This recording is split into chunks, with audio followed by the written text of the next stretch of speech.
და რა თქმა უნდა ეს ყვითელი ბარათი სასურველი არც თუ არიანში არ იყო არც ერთი მოთამაშისთვის ამ შემთხვევაში განელმა 30 წლის ოსები ბარსმა მიიღო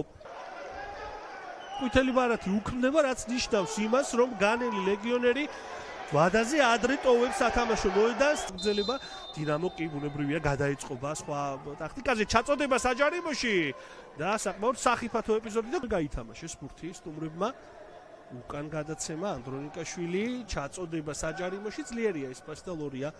დაეუფლება აქ ბურთს აზია ეუბასინგა ირაკლი ბუღრიძე აბდალა ხვაიხალი შესაბამისად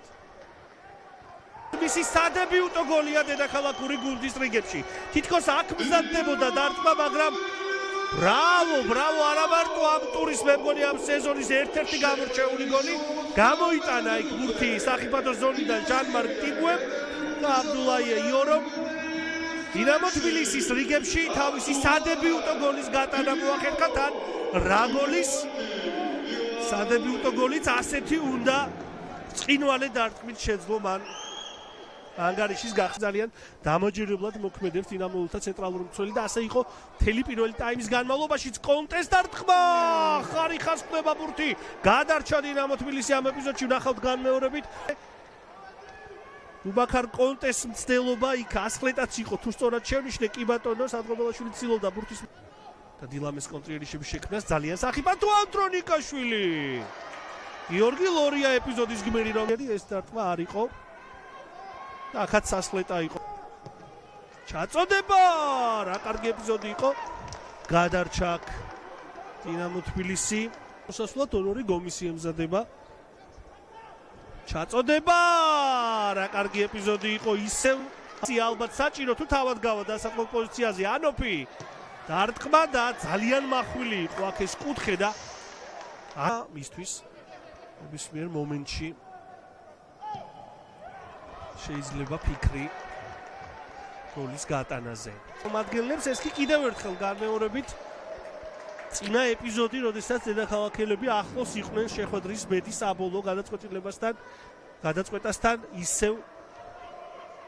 აბდულაი იორო ასრულებდა ამ დარტყმას. დინამოს შემადგენლობაში ორმაგი ცვლება მზადდება გიორგი ახაც თითქოს დარტყმას შეყილაძე ძელს ხდება ბურთი გადარჩა მცდელობა დილას მხრიდან ეს გადაცემა ძალიან ჭკვიანური იყო ეს კი შეყილაძის წინვალე დარტყმა თავის მხრივ ანდრონიკაშვილის პასიც აღსანიშნავია და შეყილაძის ოსტატური მოქმედებაც შეტევაში მაგრამ არ გაუმართლათ ამ შემთხვევაში დილას მოთამაშეებს 2-3 ძალიან რეალური საგოლე ეპიზოდი. საჯარიმოს კარგი გადაცემა ლაწაძე შეიძლება დარტყმა და 2-0 დინამო თბილისმა ეს შეხვედრა მოიგო და მოიგო საკმაოდ დამაჯერებელი სკაობით ამ უმძიმეს შეხვედრას იგებს მიუხედავად იმისა რომ გუნდი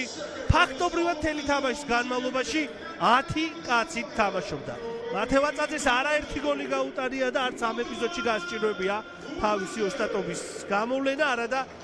არც ისეთი მარტივი არ იყო ამ ეპიზოდში გოლის გატანა მას ხელსაც უშლიდნენ და ველოდება კახალ ოსაბერძე მუშაობდა თქვენთვის ამ რეპორტაჟზე დინამო არენადან მშვიდობიან საღამოს გისურვებთ